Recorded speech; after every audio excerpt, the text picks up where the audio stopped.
Can a king stop the sea or a president hold a country together with words alone? Sounds impossible, right? But these strange questions take us straight into the world of leadership. Real leadership that goes beyond power, rules, and orders.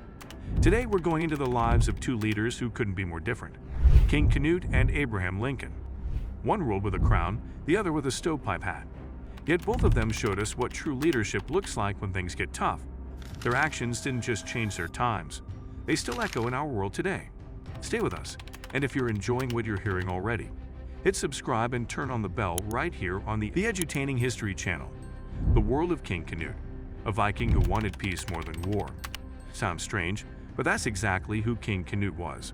Before he ever faced the tide on that legendary beach, he was already showing people what kind of ruler he intended to be. The 11th century was no gentle time. It was all blades, battles, and kingdoms fighting for every inch of land. But Canute, he did things differently. When he became King of England, he didn't plunder it. He ruled it like it was his home, not just his prize. This was a man who didn't come in swinging swords. He came in with a sharp mind. He saw a vision, and instead of exploiting it, he patched it up. People expected blood. Canute brought unity.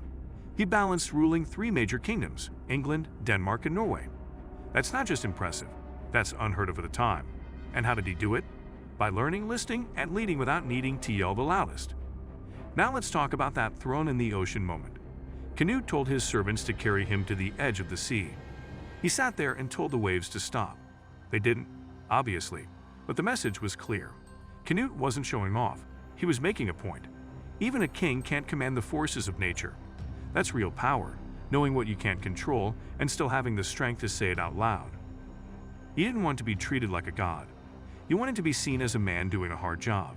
He wasn't flexing. He was reminding people to stay grounded. Imagine that kind of humility today. A ruler telling people, hey, I'm not above the universe. I'm going to serve.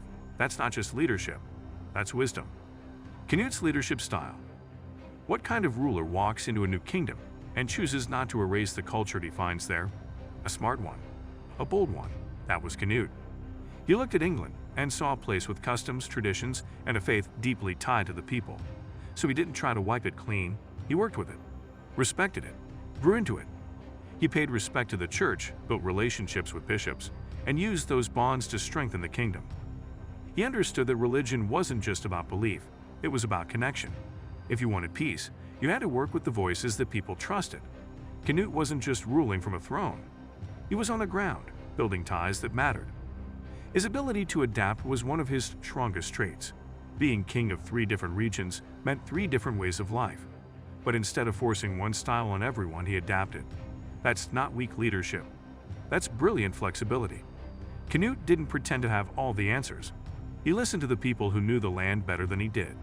And he surrounded himself with people who weren't afraid to speak up. Now meet Abraham Lincoln. What happens when a man with no royal blood, no wealth, and no army has to lead a country through its deadliest war? You get Abraham Lincoln. He didn't wear armor. He wore a suit and a serious face. But behind that face was a heart that beat for unity, for justice, and for every person who called themselves American. Lincoln walked into the White House not with thunder, but with questions. How do you hold a nation together when half of it wants to leave? How do you lead people who hate each other? These weren't easy problems, but Lincoln didn't run from them. He faced them slow and steady. He didn't shout. He didn't rage. He told stories. He made jokes. He cried in private. He visited soldiers, walked among the wounded, and wrote letters late into the night. He showed a side of leadership that didn't need grand speeches all the time. Sometimes all it needed was someone who truly cared. Lincoln's human touch. It's easy to say you care, but Lincoln lived it. He walked into army camps not to give commands, but to listen. He asked about their lives. He laughed with them. That wasn't some PR move. That was real. Soldiers knew Lincoln had their backs, not just because he was the president, but because he showed up. He faced endless criticism. People called him weak, slow, even foolish, but he didn't clap back. He stayed the course. He brought people into his circle who didn't even like him. His own cabinet was filled with rivals. That sounds like a nightmare, right? But for Lincoln, it was strength. Disagreement didn't scare him. It sharpened him. This man knew that if you want to do what's right, you need every voice in the room, even the ones that push back. That's courage. That's not just politics. That's leadership without ego. And in the toughest times, that's exactly what held the nation together. Facing the impossible, imagine knowing your decision could tear the country apart, but still knowing you have to make it.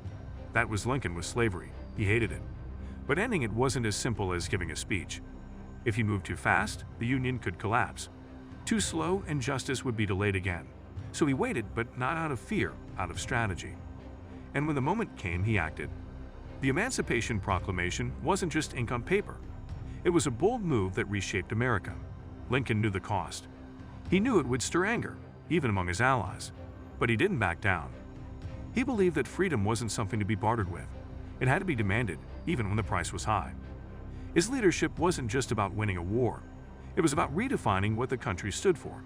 That's not something you do by chance. That takes guts. That takes vision. And Lincoln had both. Comparing two giants, a Viking king and an American president. On the surface, they're nothing alike. But look closer and you'll see something powerful. Canute and Lincoln both understood that leading isn't about looking strong. It's about being strong. Not loud, not flashy, but real. They knew power had limits. Canute showed it by letting the sea speak. Lincoln showed it by letting his enemies talk. Neither of them chased applause. They chased progress. That's rare. That's the kind of leadership people never forget. When others reached for control, they reached for clarity. When others looked for followers, they looked for answers. That's why their stories still matter. That's why we talk about them centuries later. They led not with fear, but with purpose. And that's the legacy they left behind. What we can learn today. Look around today, and it's easy to feel like leadership has lost its meaning. Too much noise, too much drama. But when you study Canute and Lincoln, you realize it doesn't have to be that way.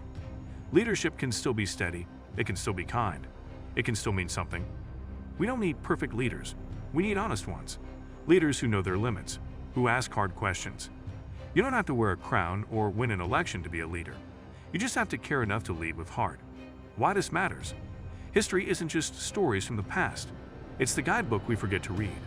And when you look at leaders like Canute and Lincoln, that guidebook comes alive. They didn't have perfect answers, but they asked the right questions. They didn't always win, but they always stood up for something bigger than themselves. We live in a fast world, but real leadership takes time. It takes patience, honesty, and vision. Canute and Lincoln remind us that even when things seem too broken to fix, someone has to step up. Someone has to believe it's worth trying. That someone can be any one of us. Because leadership isn't about position. It's about action. And when you act with wisdom, empathy, and courage, you're walking the same path those giants once walked. Thanks for watching. If you enjoyed this journey through the lives of King Canute and Abraham Lincoln, hit that like button, leave a comment, and subscribe to the Edutaining History channel. We got more stories, more lessons, and more history waiting for you. See you in the next one, and as always, stay curious.